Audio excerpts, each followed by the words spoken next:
Everyone, માદેવર to all. તમારું સ્વાગત છે મારી ચેનલ ગુજરાતી ઝાયકા હબમાં. આજે હું તમારા માટે એકદમ સરસ અને યુનિક એવી રેસીપી લઈને આવી છું. પાન, અડવીના પાનમાંથી જે આપણે પતરવેલિયા બનાવીએ છીએ એ પતરવેલિયા તમે ઘણી બધી વખત ટ્રાય કર્યા હશે ઘરે, નો ડાઉટ. પણ કેવી રીતે? એ પાનની ઉપર તમે પહેલા ચણાનો લોટની જે લેપ બનાવેલી હોય, મસાલેદાર લેપ, એ લેપ લગાવો, એનો વીંટો વાળો, રોલ વાળો. ત્યારે ઘણી વખત શું થાય કે તમારી લેપ છે કા ઢીલી કા કઠણ કે ઉડાઈ જાય તો પ્રોપર રોલ ના વળે. બાફતી વખતે પ્રોપર બાફવામાં જો થોડું પણ મિસ્ટેક રહી જાય તો તમારો જે પતરવેલિયું છે એ પ્રોપર ન બને. એવા ઘણા બધા પ્રશ્નો તમને આવતા હોય. અને પ્લસમાં આ રેસીપી ઇન્સ્ટન્ટ પણ નથી બનતી, બટ એનું સોલ્યુશન લઈને આજે હું આવી છું. હું તમને ઇન્સ્ટન્ટ પતરવેલિયાના પાનમાંથી એના જે આપણે મુઠિયા બનાવીએ, પતરવેલિયાનો જ ટેસ્ટ આવશે, બટ મુઠિયાના ફોર્મમાં. તો ચાલો જોઈ લઈએ કઈ રીતે બને છે આ રેસીપી. એ પહેલા જો તમે મારી ચેનલને સબસ્ક્રાઇબ ન કરી હોય તો ફ્રેન્ડ્સ પહેલા પ્લીઝ સબસ્ક્રાઇબ કરજો અને બેલ આઇકન પર ક્લિક કરજો, એટલે મારા દરેક નવા વિડિયોની નોટિફિકેશન સૌથી પહેલા તમારા સુધી પહોંચે. તો ચાલો ફટાફટ જોઈ લઈએ કઈ રીતે બને છે આ રેસીપી.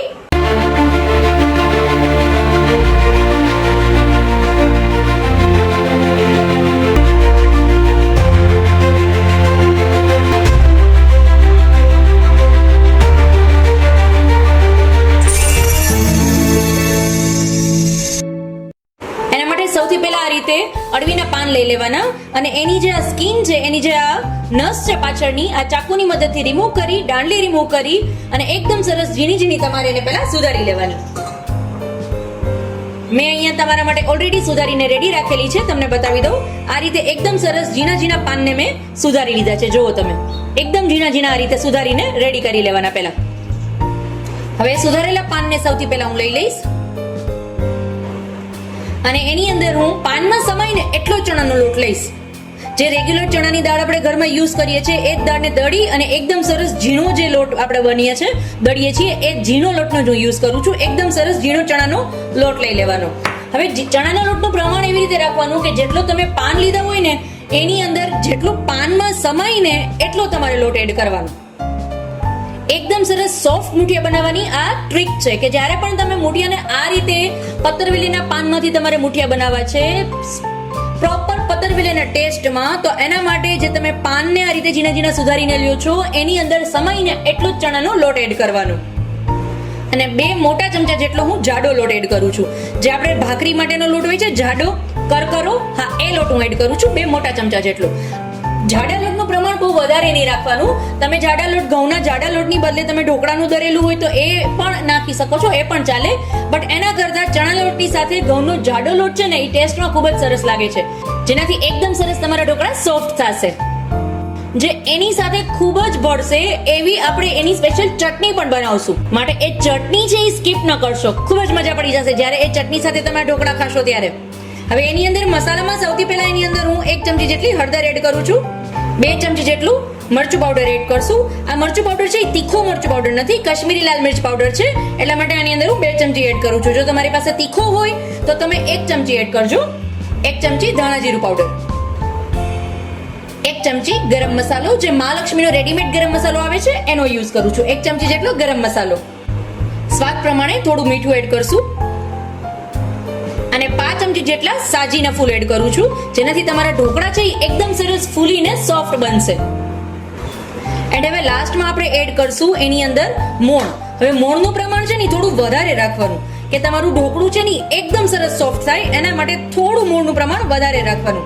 અત્યારે આની અંદર હું 3 મોટા ચમચા જેટલું મોણ એડ કરું છું અને જરૂર પડે એ પ્રમાણે થોડું થોડું પાણી એડ કરી અને આનો એક આપણે સોફ્ટ લોટ બાંધી લેશું. ફ્રેન્ડ્સ, આની અંદર હું વચ્ચે 2 સ્ટેપ છે એ તમને બતાવી દઉં છું. મેં અત્યારે હું એડ કરું છું, બટ તમે જ્યારે બધા મસાલા એડ કરો ત્યારે જ એની સાથે એડ કરી દેજો. આની અંદર 1 લીંબુનો રસ એડ કરવાનો છે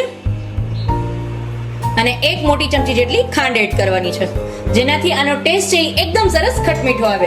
હવે તમે લીંબુના રસની બદલે છાશ અથવા દહીં પણ એડ કરી શકો છો અને થોડું થોડું પાણી એડ કરીને એકદમ સરસ આનો આપણે લોટ બાંધી લેશું. મારો લોટ છે એ એકદમ સરસ બંધાઈ ગયો છે. હવે તમારો લોટ છે એ આ રીતનો તમારે બાંધવાનો, નહીં કઠણ કે નહીં ઢીલો, આ રીતનો લોટ હોવો જોઈએ. જુઓ તમે, એકદમ કઠણ પણ નહીં ને એકદમ ઢીલો પણ નહીં, આ રીતનો. હવે એને આ રીતે મુઠિયાના શેપમાં રીતે આપણે હાથની મદદથી લંબગોળ શેપ આપી દેશું અને આ રીતે ઢોકળિયાની પ્લેટની અંદર આપણે રાખી દઈશું. એ પ્લેટને જે ઓલરેડી મેં ઓઇલથી ગ્રીસ કરીને રાખેલી છે અને એની ઉપર મારા આ રીતે બધા મુઠિયા હું સેટ કરી લઈશ. હાથની મદદથી આ રીતે પ્રેસ કરતું જવાનું અને લંબગોળ શેપ આપણે આપી દઈશું.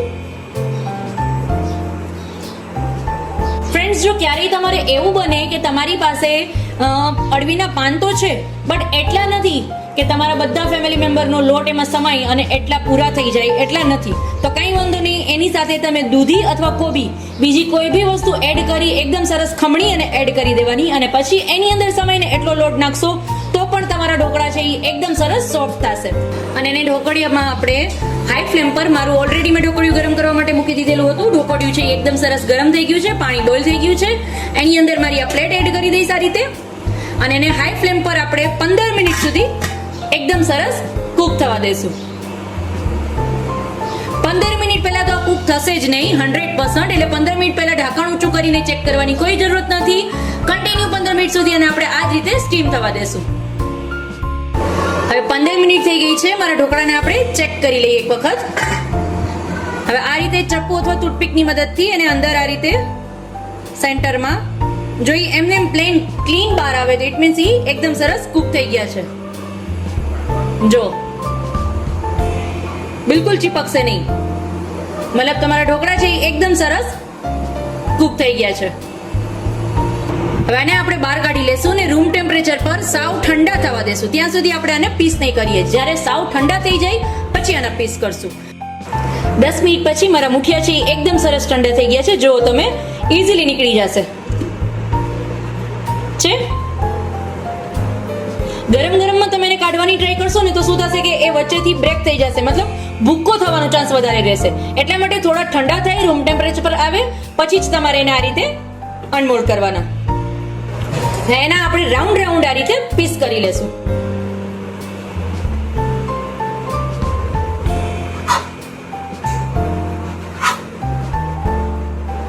જો તમે એકદમ સરસ મારી અળવીના પાનનો યુઝ કરીને પાત્રાનો ટેસ્ટ અને બનાવવા એકદમ ઈઝી, એકદમ સોફ્ટ. જો તમે કેટલા સોફ્ટ બનેલા છે. હવે આનો આપણે વઘાર કરવાનો છે. એના વઘાર કરવા માટે સૌથી પહેલા આની અંદર 2 મોટા ચમચા જેટલું તેલ એડ કરું છું. તેલ એકદમ સરસ ગરમ થઈ જાય એટલે એની અંદર સૌથી પહેલા 1 ચમચી જેટલી રાઈ એડ કરશું. રાઈ તતડી જાય એટલે 2 લાલ સૂકા મરચા એડ કરશું અને એની સાથે સાથે 2 નંગ તમાલપત્ર એડ કરશું. અને એકદમ સરસ તતરી ગયા પછી 1 ચમચી જેટલી હિંગ એડ કરશું. તમે આ સ્ટેજ પર આની અંદર મેથીના દાણા પણ એડ કરી શકો છો, બટ મેં અત્યારે સ્કીપ કરેલા છે. તમે જો ઈચ્છો, તમને ટેસ્ટ પસંદ હોય તો તમે 2 થી 3 નંગ જેટલા મેથીના દાણા પણ એડ કરી શકો છો અને એની સાથે સાથે સફેદ તલ પણ એડ કરી શકો છો. હવે આની અંદર હું ડાયરેક્ટ મારે જે મેં મુઠિયા બનાવીને રેડી કરેલા છે એને એડ કરી દઈશ.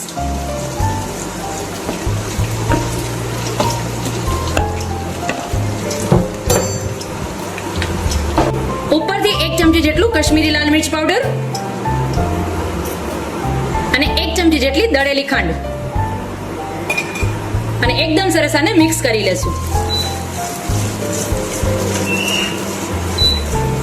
અને મિક્સ આ જ રીતે ઉછાળીને કરવાના. જો ચમચો લગાવશો ને તો એકદમ સોફ્ટ હશે એટલે એ ભૂક્કો થઈ જશે. માટે આ જ રીતે એકદમ સરસ એને ઉછાળીને મિક્સ કરી લેવાના.